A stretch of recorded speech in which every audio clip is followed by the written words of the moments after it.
Voilà, bonjour à toutes et à tous, j'espère que vous allez bien. Pour ceux qui sont en vacances, j'espère que vous allez bien. Pour ceux qui ne sont pas en vacances, j'espère que vous allez bien quand même. Euh, et puis, je suis un petit peu ce qu'on est en train de faire, hein. Nous sommes actuellement avec l'église du Triolo, pour ceux qui nous rejoignent, dans une série de prédications. Nous avons l'habitude de faire cela sur l'épître aux Colossiens. Et pour ceux qui n'ont pas de Bible, levez juste la main, il y a des Bibles là-bas qui sont à disposition. Et donc, rappelez-vous, avant de lire le passage du jour, qui sera le chapitre 1, versets 15 à 23, rappelez-vous, pour vous mettre dans le bain, et ceux qui n'étaient pas là, ça va, vous allez dans le bain rapidement, les 2 dernières semaines, nous avions constaté que Paul écrit à cette jeune église de Colosse, évangélisée par son collaborateur. Oh, ben voilà, il y en a quand même qui suivent, c'est encourageant. Pour les encourager justement à persévérer dans la parole de la vérité, l'évangile, qui porte déjà, nous l'avions constaté avec Benjamin, la prédication de Benjamin, qui porte déjà des beaux fruits dans leur vie. On voit ça, chapitre 1, versets 1 à 8, notamment par l'amour qu'ils ont pour les frères et sœurs dans la foi.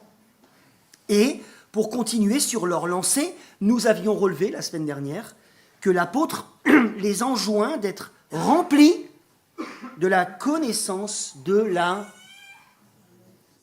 volonté de Dieu qui passe obligatoirement, nous allons le constater aujourd'hui, et vous feriez bien d'ouvrir vos oreilles. Une connaissance de la volonté de Dieu qui passe obligatoirement, nous allons le constater aujourd'hui par une bonne compréhension de qui est Jésus. Lisons ensemble chapitre 1, versets 15 à 23. Le Fils est l'image du Dieu invisible, le premier-né de toute la création. En effet, c'est en lui que tout a été créé dans le ciel et sur la terre, le visible, l'invisible, trône, souveraineté, domination, autorité, tout a été créé par lui et pour lui. Il existe, ce Fils, avant toute chose, et tout subsiste en lui. Il est la tête du corps qu'est l'Église. Il est le commencement, le premier-né d'entre les morts, afin d'être en tout le premier. En effet, Dieu a voulu que toute sa plénitude habite en lui. Il a voulu, par Christ, tout réconcilier avec lui-même, aussi bien ce qui est sur la terre que ce qui est dans le ciel, en faisant la paix à travers lui, par son sang, versé sur la croix. Et vous, qui étiez autrefois étrangers et ennemis de Dieu par vos pensées et vos œuvres mauvaises, il vous a maintenant réconciliés par la mort de son Fils dans son corps de chair pour vous faire paraître devant lui, saint, sans défaut et sans reproche. Mais il faut que vous restiez fondés et inébranlables dans la foi, sans vous détourner de l'espérance de l'Évangile que vous avez entendu, qui a été proclamé à toute créature sous le ciel et dont moi, Paul, je suis devenu le serviteur. Amen. Amen. Christ en tout le premier point de ma prédication. Christ en tout le premier. Rappelez-vous le contexte de la rédaction de cette lettre, mes amis. Les Colossiens portaient des beaux fruits, mais il y avait des fausses doctrines qui circulaient parmi eux, qui auraient pu, à court terme, et d'ailleurs c'est ce qu'il dit au verset 23, sans vous détourner de l'espérance de l'évangile, donc parce qu'il y avait vraiment de l'enjeu, les fausses doctrines circulaient parmi eux avec le risque à court terme de les emporter loin de la vérité. On a toujours l'impression que c'est les autres et pas nous, mais c'est faux. Il y a un combat à mener pour nos vies. Et les Colossiens étaient dedans.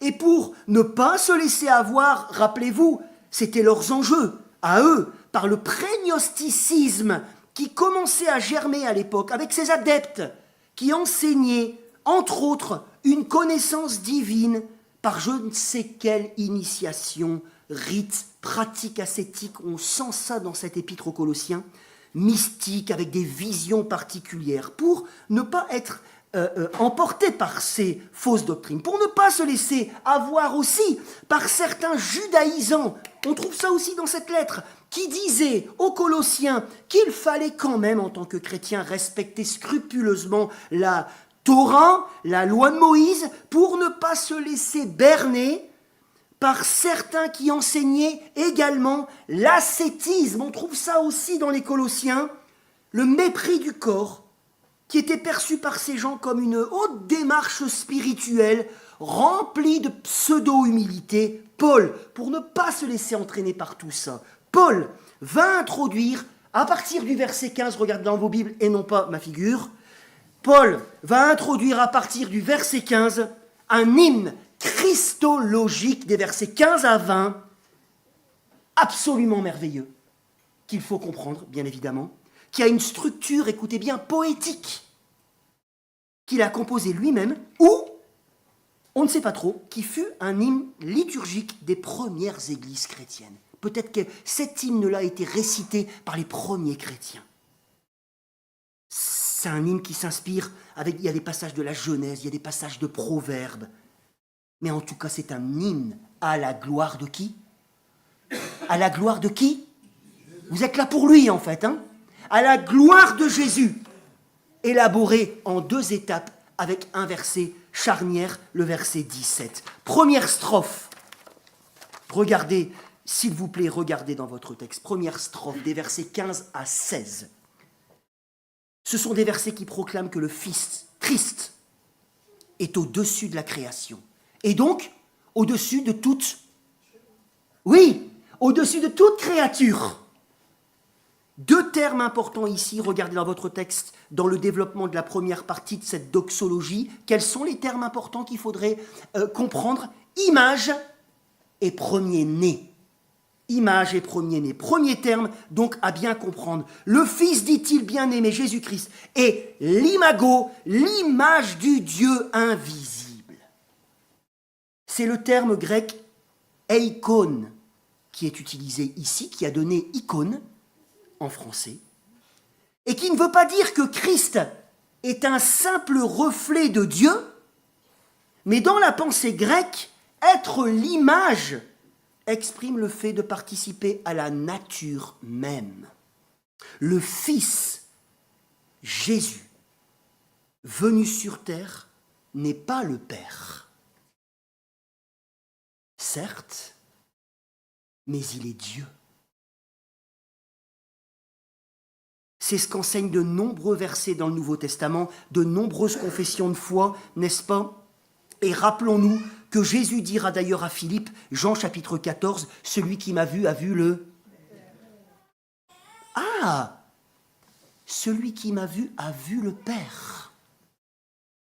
L'apôtre dira d'ailleurs plus loin, regardez Colossiens 1, 19, que c'est en lui, ça c'est le désir de Dieu, qu'habite corporellement toute la plénitude. C'est-à-dire, mes amis, tenez-vous bien sur votre siège, qu'est-ce que Paul est en train de dire? Que c'est en lui qu'habite tout ce que Dieu est et tout ce que Dieu fait. Ouh. Là, ça devrait balancer. Hein. Le terme employé pour plénitude ici, c'est pléroma en grec. Et ce n'est pas un hasard que Paul utilise ce mot, parce que c'était un mot qu'affectionnaient les faux enseignants qui causaient des problèmes à Colosse et qui prônaient quant à eux une pléroma, une plénitude, non pas par Christ ou en Christ, mais par des moyens humains. Bref. Oui, mais me direz-vous, Aurélien, tu es bien gentil. Merci beaucoup. Mais il dit, dans ce texte, qu'il est Dieu. Mais aussi dans le verset 15, qu'il est le premier-né. On pourrait comprendre par ce terme, alors, Aurélien, que Jésus a quand même un commencement. Il serait alors logique de le percevoir comme le pensent les témoins de Jéhovah, qui descendent d'Arius. Il serait logique de comprendre que Jésus serait comme un Dieu avec un petit dé. Est-ce que vous avez déjà eu un témoin de Jéhovah qui a sonné à votre porte et qui vous a dit « Jésus, pour nous, est Dieu avec un petit dé » Ah, parce que eux, pour eux, c'est ce qu'ils pensent. Et ils citent notamment le premier-né. Toutefois, je vais vous prouver qu'ils sont dans l'erreur par le texte même, qu'ils citent eux-mêmes. Avec l'Ancien Testament comme arrière-plan, et au vu de ce qui suit, nous comprenons ce terme comme mettant en avant le fait justement que Jésus ne peut pas être assimilé de quelque manière que ce soit à la création.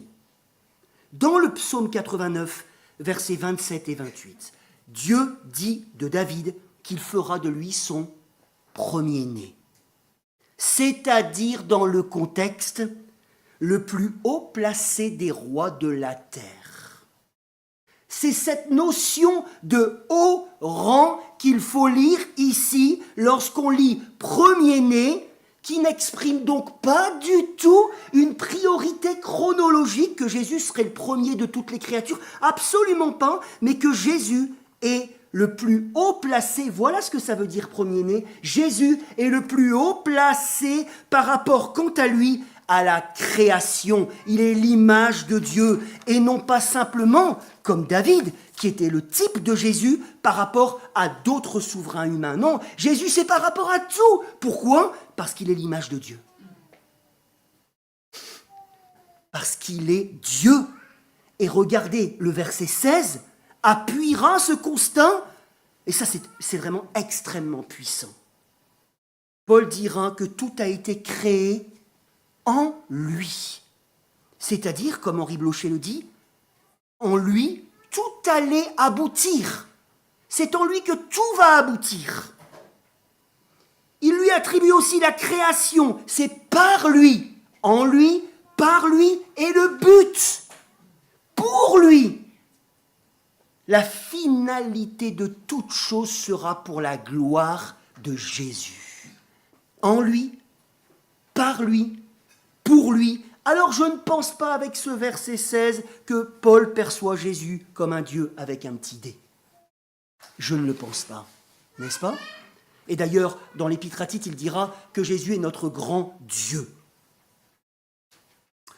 Mes amis, bref, le verset 17 résume ce qui a été dit. Si je vous ai dit que c'était un peu le verset charnière, il dit qu'il est avant tout. Il est avant tout et que c'est logiquement en lui que tout se tient. Tout se tient. Qu'est-ce que ça veut dire ? Eh bien que tout subsiste en Jésus. Et que sans lui, si vous enlevez Jésus, tout s'écroule. Tout s'écroule. Tout dépend de lui. Le cosmos est tenu en cohésion par lui. Est-ce que vous êtes conscient de cela ? C'est pas le roi des rigolos, Jésus. L'Épître aux Hébreux dira qu'il soutient tout par sa parole puissante. Alors, est-ce que vous êtes prêts pour la deuxième strophe ? Deuxième strophe de ce poème christologique, le verset 18, ouvre la deuxième étape de cet hymne à la gloire de Dieu et de son Fils, en mettant en avant, jusqu'au verset 20, sa prééminence, cette fois où dans l'œuvre de la rédemption. En lui, qui est l'image de Dieu, résident aussi les desseins de Dieu. Les desseins de Dieu. Pour ce qui est sur la terre, pour ce qui est dans les cieux, pour le cosmos tout entier. Amen. En effet, il a plu au Dieu de l'univers de venir par le Fils. On a chanté ça, merci Timothée pour cette belle présidence qui me préparait le chemin, n'est-ce pas ? En lui, il a plu au Dieu de l'univers de venir par le Fils pour se donner, verset 20, regardez, verset 20, pour faire la paix avec la création, la paix avec le cosmos, qu'il a soumise, nous dit Paul dans Romains, à la vanité, la terre à cause du péché, et cette terre, ce cosmos, qui est encore aujourd'hui sans dessus-dessous, et ça nous apparaît de manière flagrante aujourd'hui, n'est-ce pas ? Le cosmos qui est encore aujourd'hui dans un grand désordre, si bien que nous tremblons aujourd'hui à cause du péché.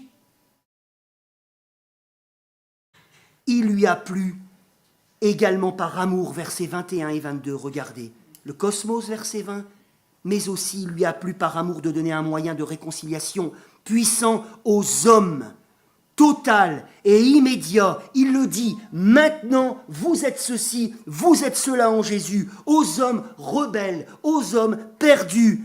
Il y a un moyen de réconciliation par un unique moyen, l'humiliation de son Christ. Oui, celui qui a tout créé, en lui, par lui, pour lui, est venu. Il s'est humilié, il a souffert. Oui, c'est là que nous apparaît l'amour de Dieu. Oui, oui, celui qui a créé le cosmos est venu. Et si vous croyez en ça, et que vous raisonnez encore comme ça devrait vous ébranler positivement. Ça devrait vous inonder. Je ne dis pas de tout comprendre, parce que je pense qu'il y a plein de choses qu'on ne comprend pas. Mais quand on reçoit ça, voilà qui est mon Dieu.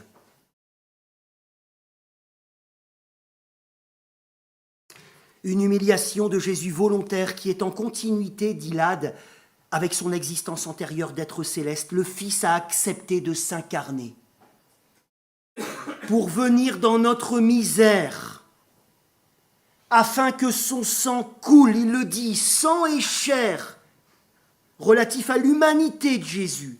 Son sang coule pour la pacification de l'univers, la pacification du cosmos que nous attendons et qui est en train d'arriver. Et cela, par sa victoire, il le dira plus loin dans Colossiens, sur les puissances des ténèbres. Il les a traînés dans sa gloire.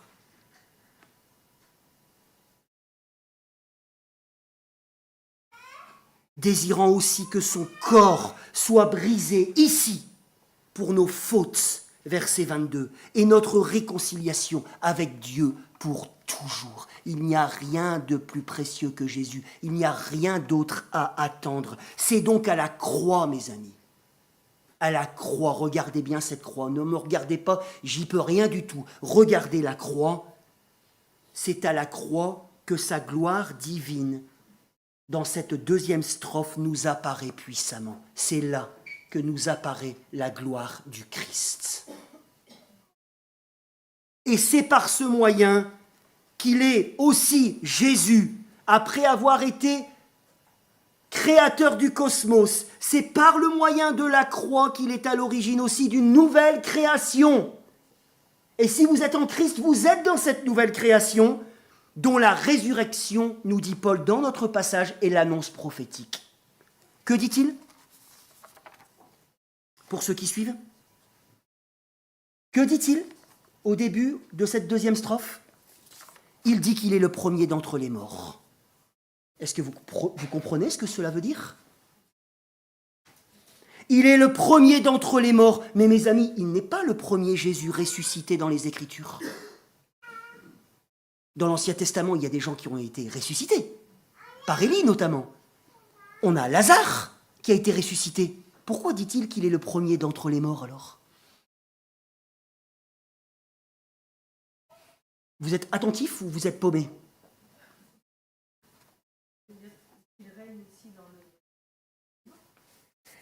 Oui, c'est intéressant ce que tu dis. Effectivement, c'est en lien. Tout à fait. Jésus est le premier à ne pas avoir connu la décomposition. C'est ce que les apôtres disent dans leur prédication au chapitre 13 du livre des Actes. Ouvrant par sa justice un chemin de résurrection. C'est lui le premier qui nous ouvre le chemin selon une résurrection selon son modèle auquel nous serons bientôt assimilés. Un corps de gloire. Une route qu'il nous a ouverte, qui mène à la vie éternelle, à la gloire. Regardez chapitre 1, 27, Christ, l'espérance de la gloire. L'espérance de la gloire, c'est pas rien ça, n'est-ce pas ? Pour tous ceux qui mettront leur espoir en lui. C'est-à-dire son Église, il le dit, c'est son Église, il est le chef de son Église. Il a sauvé, il continue à sauver une multitude de frères. Une multitude de frères. Son Église dont il est le chef. C'est le terme képhalé en grec qui est appliqué ici et qui est employé encore un mot pour dire encore, c'est encore un mot qui met en avant la grandeur de Jésus et son autorité. Jésus est la tête de son Église. Comprenez ici qu'il est, écoutez-moi bien, qu'est-ce que ça veut dire ici que Jésus est la tête? Eh bien mes amis, ça veut dire qu'il est à la tête. Il est à la tête de son Église. Il n'y a aucun pasteur qui est à la tête de son Église. C'est Jésus qui est à la tête de son Église. N'oubliez jamais ça. C'est Jésus qui est à la tête de son Église, qu'il dirige et qu'il fait grandir, non pas selon des stratégies humaines, mais selon sa parole. La Bible, ses préceptes, et qui fait de cette assemblée, cette ecclésia, cette Église, qui vit ou devrait vivre selon, nous sommes imparfaits, selon les principes de ce règne de Dieu qui vient, qui arrive au sein de cet ancien monde qui est en train de passer. Nous sommes déjà, nous, une certaine forme de cellule germinative du royaume dont je fais partie. Vous avez remarqué, verset 13, nous avons été transportés dans son royaume, dit-il. Chapitre 1, verset 13, transportés dans son royaume. Mais moi, je suis ici. Mais c'est par la foi. Nous sommes déjà des citoyens du royaume de Dieu qui vient bientôt s'installer, où la mort ne sera plus. On n'aura plus à pleurer nos morts. Plus de larmes, plus d'injustice, parce que ce sera les principes de Dieu qui régneront ici. Et l'Église, malgré ses imperfections, est l'ébauche imparfaite de cette perfection à venir. L'ébauche imparfaite de cette perfection à venir. Bref, mes amis, est-ce que vous comprenez à quel point cet hymne est puissant? Est-ce que dans votre cœur il se passe quelque chose? Dites-moi oui, parce que là, je serais désespéré. Tous les trésors de la sagesse, tous les trésors de la connaissance sont en Christ. Il est Dieu, votre Christ. Et l'espérance dont manque tant notre monde, l'espérance, vous l'avez parce qu'elle réside uniquement en lui. C'est ça qu'on devrait conclure quand on lit ça. Et c'est ça que les Colossiens devraient conclure quand ils lisent ça. Et lorsque on le connaît, lorsqu'on comprend cela, il devrait sans arrêt se passer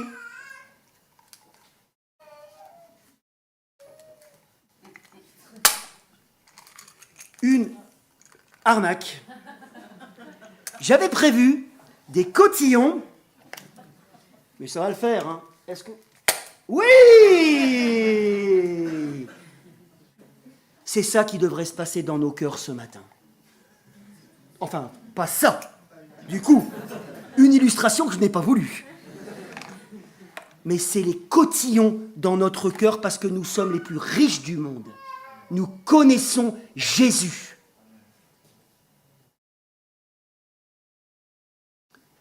Et ça devrait provoquer chez les Colossiens, et par extension chez tous les croyants, une grande joie, mais aussi une plus grande dévotion envers Jésus.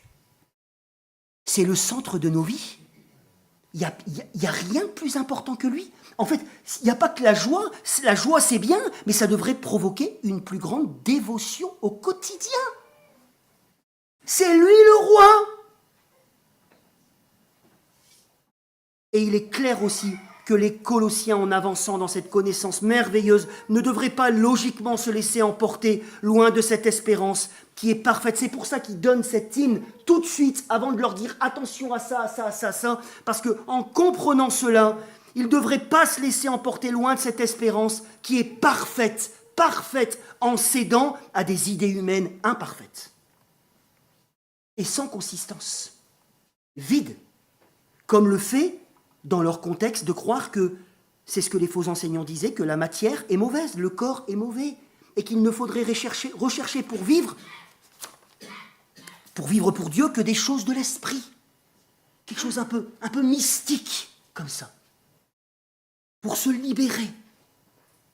Paul, d'ailleurs, c'est très intéressant, remet en avant dans notre passage la réalité du corps physique de Jésus, sang et chair, et son rôle dans son œuvre rédemptrice, ainsi que son rôle dans notre route avec lui. Regardez au verset 24, chapitre 1, verset 24, « Je me réjouis maintenant dans mes souffrances », sous-entendu dans mon corps, pour vous, et je supplée dans ma vie à ce qui manque aux peines infligées à Christ pour son corps.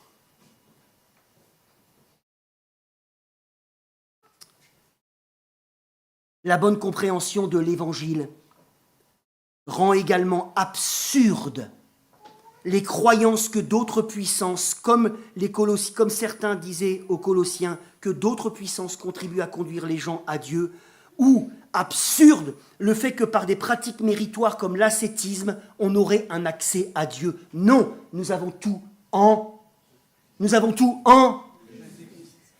Faites attention à vous-même. Des fausses doctrines circulent toujours dans l'Église du Christ aujourd'hui. Nous avons tout en.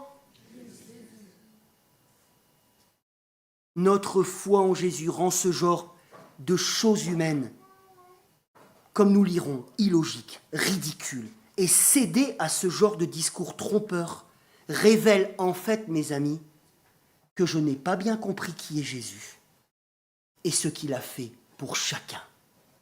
Je répète, notre foi en Jésus rend ce genre de fausses doctrines illogiques, ridicules, et céder à ce genre de discours trompeur révèle en fait mon immaturité. Que je n'ai pas bien compris ou que je continue à ne pas bien comprendre qui est Jésus et ce qu'il a fait pour chacun. Conclusion. Faites attention à vous-même. Faisons attention à nous-mêmes. Nous sommes des êtres fragiles. Nous avons besoin du Christ. La vie chrétienne est un chemin vers la gloire assurée. Ce n'est pas par mes forces, mais par Christ en moi, nous l'avons chanté. Et c'est clair dans ce passage. C'est clair dans ce passage. C'est par la grâce seule que nous sommes transportés dans le royaume de Dieu. Par le sang de Jésus. Par grâce. Mais ce chemin, cette vie chrétienne est longue et, en tout cas, si vous vivez jusqu'à 90 ans, et elle est semée, et ça sera de plus en plus le cas, cette route est semée d'épreuves, de tentations, de combats. N'est-ce pas? Vous êtes conscient de ça? Un sentier avec une arrivée merveilleuse. Là, c'est des cotillons. Hein. Une arrivée merveilleuse. Mais un sentier sur lequel, toutefois, je dois m'accrocher. Il est dit, hein, Paul dit, pour ne pas vous détourner de l'espérance de l'Évangile. Je dois m'accrocher à l'Évangile dans toute sa pureté sur ce chemin de la vie chrétienne. Seul l'Évangile, véritable boussole, et je dois marcher par la foi, encouragé par l'accompagnement et les encouragements de Dieu, nous l'avons vu la semaine dernière, pour ne pas être emporté loin de la seule et de l'unique espérance en Jésus. Et je vais vous donner un exemple. C'est la partie un peu moins drôle. Je vais vous donner un exemple de ce que cela peut donner, aujourd'hui, pas à l'époque des Colossiens, de s'éloigner petit à petit de l'Évangile. Mais, écoutez-moi bien, parce que j'ai beaucoup hésité avant de donner cet exemple, loin de moi l'idée de juger, ni de me placer au-dessus de cette personne dont je vais parler, et que j'ai énormément respecté dans ma vie. J'ai travaillé au début de mon ministère lorsque j'étais un jeune pasteur. J'ai travaillé au début de mon ministère en collaboration étroite avec un homme bien plus âgé que moi et qui avait des grandes responsabilités dans l'église locale. Un homme reconnu de tous, aussi bien dans la ville que dans l'église, et qui avait en réalité, des grandes qualités que je n'aurais jamais à cette hauteur. C'était quelqu'un de généreux. C'était quelqu'un d'extrêmement serviable. Il pouvait donner sa chemise à n'importe qui. Mais, petit à petit, il s'est laissé entraîner par des doctrines distillées par des gens dans la communauté mal intentionnée. Des gens qui cherchaient des admirateurs. Ils aimaient bien réunir autour d'eux des gens et ils racontaient parfois n'importe quoi. Et petit à petit, ça lui faisait remettre en question au début des petites choses. Ah oui, tiens, je vois ça différemment. Puis des choses importantes de la parole. Il finissait donc cet homme, par ne plus prendre la scène, par ne plus vouloir baptiser. Parce que selon lui, selon ces doctrines-là, je ne vais pas m'étendre sur ce qui était dit, tout ça c'était des choses pour les juifs. Ce n'était pas pour les chrétiens. Nous, on était dans un autre monde. Bon, bref, c'était très compliqué finalement. Et alors, il prônait de plus en plus, parce du coup, il avait reçu, mais lui, maintenant, il se faisait le porteur de ce message aussi, dans l'Église. Il prônait une connaissance des Écritures plus profonde. Ça commence toujours comme ça. Pour être, selon ce groupe, éclairé, plus spirituel que les autres. Ces gens formaient d'ailleurs un groupe à la fin du culte qu'ils ne se mêlaient plus aux autres. Si bien que ça devenait problématique, grave, pour lui et sa compréhension personnelle des bénédictions de l'Évangile. Pour lui, parce qu'il avait un problème, il était très influençable. Vous savez, on a tous nos points forts et on a tous nos points faibles, n'est-ce pas? Et lui, c'était quelqu'un de très influençable. Quand il était avec les bonnes personnes, zéro souci. Quand il était avec les mauvaises personnes, gros souci. Et il s'était mis, petit à petit, puisqu'il était prédicateur aussi, il a commencé à enseigner des choses fausses à la chair, notamment dans ses prédications. Et ça créait du trouble. En refusant d'en discuter avec moi, jeune pasteur, Bible en main. Je me suis donc finalement, avec tristesse et peur, mais pour le bien de la communauté, à lui demander d'arrêter de prêcher pour qu'il prenne le temps de réfléchir. Et il l'a mal vécu. Et il est parti de l'église. Vexé, sans que je puisse, et malgré mes sollicitations par la suite, rediscuter avec lui du fond. Il me disait toujours, je me rappelle très bien, « Toi, tu es jeune, tu comprendras mieux les choses quand tu seras plus vieux. » Ça aussi, c'est des choses qu'on entend dans nos églises. Il ne faut pas prendre les jeunes pour des rigolos. Parfois, ils ont une meilleure théologie que les plus anciens. Cet homme est mort quelques années après, suite à une grave maladie qu'il avait déjà depuis longtemps, mais qui s'est aggravée par la suite. Et c'est clair et net que je ne fais aucun lien de cause à conséquence avec ce que j'ai dit avant, et sa maladie et sa mort. Comme ça, on est tout à fait clair. Lorsque je suis allé à ses funérailles, qui avaient lieu à l'église catholique par choix, première surprise, sa femme a dit au micro qu'à la fin de sa vie, et c'est là que j'ai pris conscience de l'ampleur des dégâts, et c'est pour ça que Paul s'inquiète pour les Colossiens, parce que c'est petit à petit, puis après on est emporté très loin. Vous voyez un petit peu, c'est un peu comme le courant des baïnes dans l'océan. On a l'impression qu'on voit un point et que ça va, on est avec le snowboard, et puis tout d'un coup, on est très très loin. Lorsque je suis allé à ses funérailles, qui avait lieu à l'Église catholique, je l'ai dit, sa femme a dit au micro qu'à la fin de sa vie, et c'est là que j'ai compris l'ampleur des dégâts, il s'était finalement décidé d'aller demander grâce auprès de la Vierge Marie au sanctuaire de Notre-Dame du Lot, le Lourdes local. J'espère que ça vous choque. C'est choquant.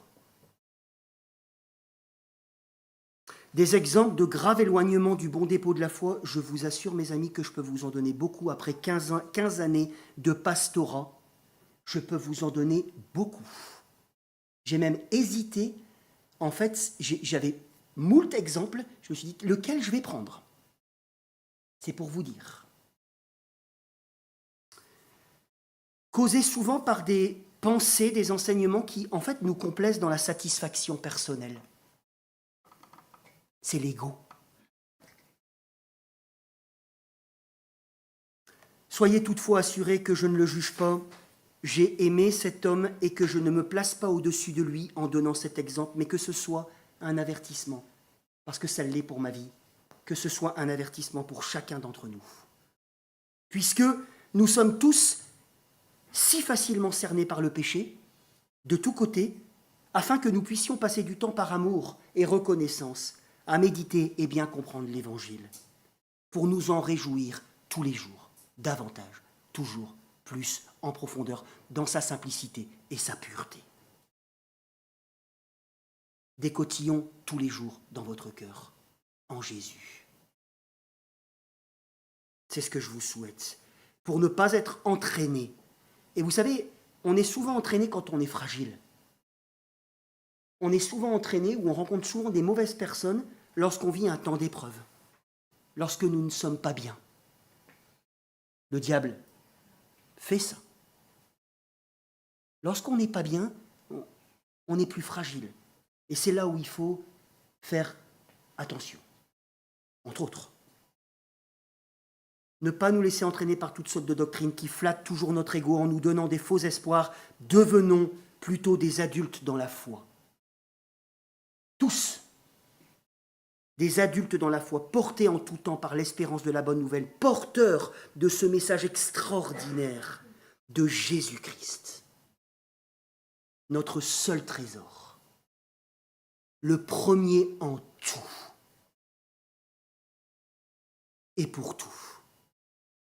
Jésus incomparable, Jésus irremplaçable, Jésus plus précieux que tout, Jésus, à lui soit la gloire. Amen.